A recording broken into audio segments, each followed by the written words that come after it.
Hello students, कैसे हो आप लोग। आज अपने स्टार्ट करने वाले क्लास 9 का जो असाइनमेंट आया है सेकंड सेमेस्टर का, जिसमें अपने बात करने वाले इंग्लिश सब्जेक्ट में सेक्शन बी में जो यूनिट है क्वेश्चन नंबर 5 का जो यूनिट है 7, 8 और 9, इसके अपने क्वेश्चन आंसर्स की बात करेंगे यहाँ पे। और इसके पहले इसके सारे वीडियो ऑलरेडी मैंने अपलोड करके यूट्यूब पर रख दिया है। मे बी आधे वीडियो आपको ओल्ड चैनल पे मिल जाएंगे, मतलब वहाँ पे भी क्लास 10 के आएंगे ही आएंगे वीडियो। वो चैनल बंद नहीं होने वाली, बट वहाँ पे स्ट्राइक लगा दी गई, जिसकी वजह से वहाँ पे भी थोड़े दिन से मैंने वीडियो अपलोड करना बंद कर दिया है। सो अभी जो वीडियो मैं ऐड करूँगा, मतलब जो भी वीडियो ऐड हो गए, मतलब फाइनल असेसमेंट के भी जो भी वीडियो आएंगे वो आपको ये चैनल पे ही मिलेंगे। तो चैनल को लाइक और चैनल को सब्सक्राइब कर लेना। ओके, स्टार्ट करेंगे वीडियो को विदाउट टाइम वेस्टिंग। क्वेश्चन 5 का unit 7, what is the Johnsy illness. तो जॉन्सी किससे इलनेस थी, तो जॉन्सी को किसकी बीमारी से वो सफरिंग कर रही थी, pneumonia. What is the necessary to cure her, उसको किससे क्योर हो सकता है। तो सिंपल थिंग, वो किससे बच सकती है। तो एक ही चीज़ है वहाँ पे कि यार वो खुद ही कभी इम्प्रूवमेंट लाना नहीं चाहती थी अपनी बॉडी में। उसको यही था कि भाई जैसे ही ये लीफ खत्म हो जाएंगे, मतलब तो मैं भी यहाँ पे डेथ हो जाऊगी, बट ऐसा नहीं था ना। She had made her the mind, उसका माइंड ही सेटअप नहीं था that she was not going to get well. The doctor said that if she did not want to live then medicine would not help her. जब तक वो अपने आप को नहीं प्रिपेयर कर पाएगी तब तक उसको मेडिसिन भी हेल्प नहीं कर पाएगी, right. Okay, clear. Then read the next questions. What is the Behrman's dreams and does it come true, how and when. तो Behrman has dreams of painting a masterpiece, उसको जो master piece बनाना था वो उसका dream था। तो इसका dream true हुआ था, यस इट कम्स ट्रू, मतलब उसका ड्रीम्स ट्रू हुआ।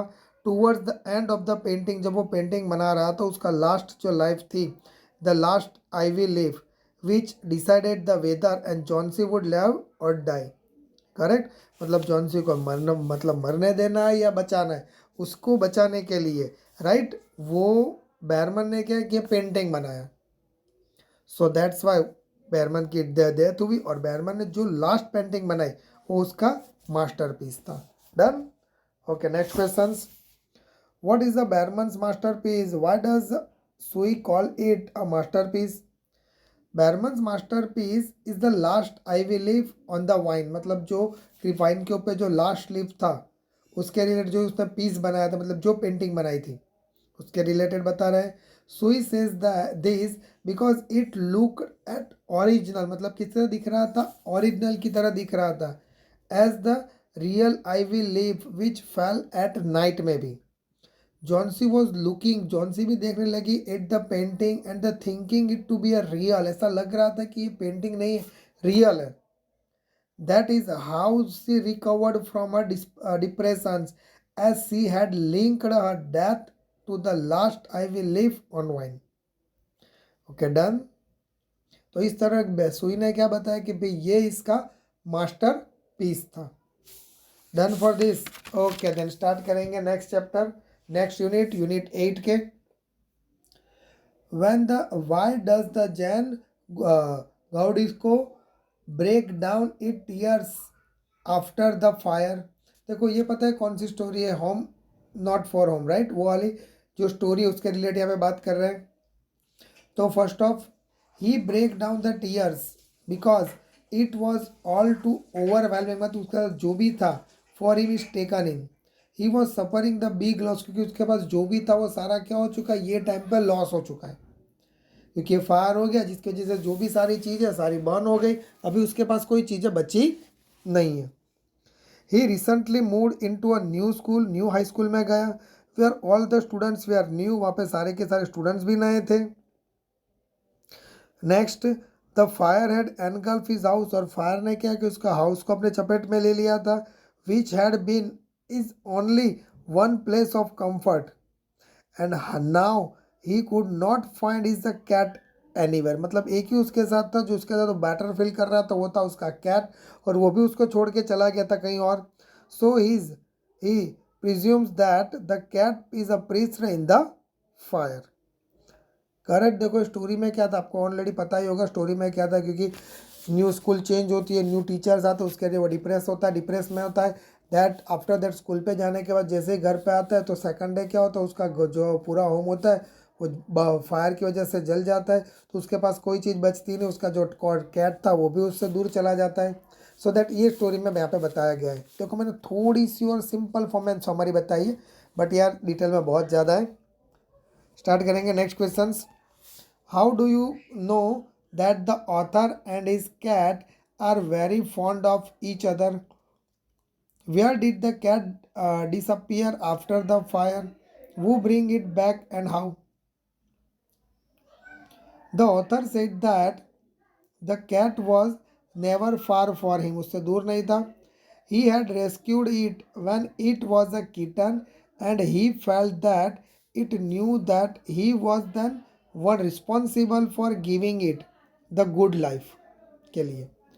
The cat had been so fracked by the fire that it run over a mile away. मतलब जैसे कोई भी एनिमल्स होता है यार, अगर उसके सामने अगर कोई चीज़ जलती जाए तो वो वहाँ से दूर चला जाता है, फिर वो प्लेस पे वो कभी आता नहीं है. लाइक आपने बहुत पुराने टाइम पे देखा होगा, अर्ली मैंस फायर का यूज़ करते थे एनिमल से बचने के लिए. A woman took it in and worked hard to find out whose cat it was. The cat's collar had their phone number on it. Next, their phones had been the destroy हो चुका था, disconnected हो चुका था due to fire की वजह से. The woman somehow knew that the cat was loved and miss कर रहा था अपने कैट को. And she eventually manage to bring it the back to the author. और फिर से उसको कैसे मिला, मैनेज किया, किससे मिला, वो एक गर्ल्स की तरफ से उसको फिर से उसको मिला था. Correct. Okay, then clear these questions. Okay, start करेंगे next questions. What is the meaning of my cat was back and so was I? Had the author gone anywhere? Why does he say that he is also back? The author says these words because he felt that a part of him, वो उसका एक part था, had gone missing with it to cat. मतलब उसके साथ वो चला गया.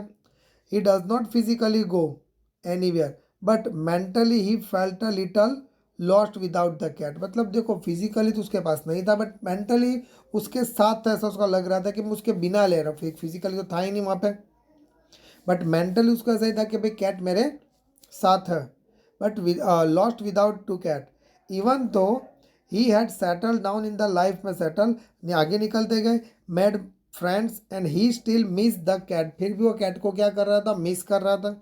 Now that she was healthy and back with him. और फिर से जब उसको मिला तो अच्छी तरह हेल्दी मिला and right back him and feels the life is back also. उसको ऐसा लगा कि मेरी लाइफ फिर से मेरे पास आ चुकी है. Is that clear? Okay, next start करेंगे यूनिट 9 के. What reason does the Lushkoff give to Sergei for is the telling a lies? तो स्टार्ट करेंगे answer. The first reason he gives for lying is that he used to sing a Russian choir. Russian गाता था, but was sent away due to drunkenness की वजह से. Therefore he is now unemployed. उसके पास कोई work नहीं था. The second reason he gives is no one would give him any money if he spoke the truth. Correct. Second ये भी था कि सेकंड रीजन क्या था, no one would give him the money, कोई नहीं देता बिकॉज वो ट्रूथ भी नहीं था. Correct. Okay, clear for this answer. Next, is Lushkoff a willing worker? Why does he agree chop wood for Sergei? आपको पता होगा इसकी स्टोरी थोड़ी समझ में बताता हूँ. जो लस्कॉफ होता है वो एक ड्रंक्सनेस मैन होता है, उसके पास कुछ काम नहीं था, तो एक बार उसको वो राइटर तो नहीं मिलता, बट एक बार उसको हाँ मे भी राइटर ही मिल जाता है, तो उसको यहाँ पे जॉब पे रखता है. But after that the job पे रखने के बाद वो उसको काम देता है कि यहाँ पे आना, मैं तुझे काम दूंगा. काम पे जाता है तो वहाँ पे होता है क्या है कि भाई उसको बोलते हैं चॉप वुड कट करने के लिए. क्या करने के लिए? चॉप वुड कट कर. बट वो चॉप वुड कट नहीं कर सकता क्योंकि वो उसने पूरा ड्रंक था, पूरा ड्रंक से था, मतलब पूरा ड्रिंक किया हुआ था उसने वाइन, तो जिसकी वजह से उसको खड़े रहने के भी मतलब उतनी एनर्जी नहीं थी. और इसकी वजह से वो कट कौन करता था वुड, वो सरगाई करके दे रही थी. मतलब इस टाइप की यहाँ पे स्टोरी है. स्टार्ट करेंगे आंसर को. नो लस्कॉफ आता है is not a willing a worker. He agree to chop the wood for Sergei, not because he was hungry, उसको राइट वो हंग्री था एंड वॉन्टेड टू वर्क, उसको काम की ज़रूरत थी, but Sergei had caught him telling a lies to him, the Lushkoff felt ashamed, he conscience push him the work for Sergei. अगर वो काम नहीं करके देती तो उसको पैसे नहीं मिलते, उसको पैसे नहीं मिलते तो खाता नहीं, जिसकी वजह से क्या हुआ, सरगाई उसका वर्क करके देती थी। Done. Next questions. Luskov says that Sergei's cook Olga is responsible for the positive change in him. How has Olga saved a Luskov? तो स्टार्ट करेंगे आंसर को। Olga was a social and sympathetic lady थी। She loved humanity, मैं believe करती थी। She realized that the condition of Luskov and tried her best to improve the man. She did not work off his part as she wanted to change him. Again time, देखो Olga थी was a social and sympathetic lady थी। She loved humanity. She realized the condition of Luskov की condition वो देखती जानती थी and tried her the best to improve the man. वो चाहती थी कि इसमें भी कोई इम्प्रूवमेंट आए। She did the work करके देती थी of the part she wanted to change him. Next, she kept criticizing him in the order to improve him. He realized her feelings towards him and change took place in his heart. So Olga responsible थी उसको change लाने के लिए, किसको, लस्कॉफ को। लस्कॉफ में change आया तो आया था लास्ट में, मे बी आपने लास्ट का पैराग्राफ रीड किया हो तो। Okay clear. तो यहाँ पे अपना सेक्शन भी फिनिश होता है। मे बी अगर वीडियो पसंद हो तो वीडियो को लाइक और चैनल को सब्सक्राइब करना मत भूलना, क्योंकि आपको यहाँ पे ऐसे वीडियो मिलते रहेंगे। बाकी का स्टार्ट करेंगे नेक्स्ट वीडियो में।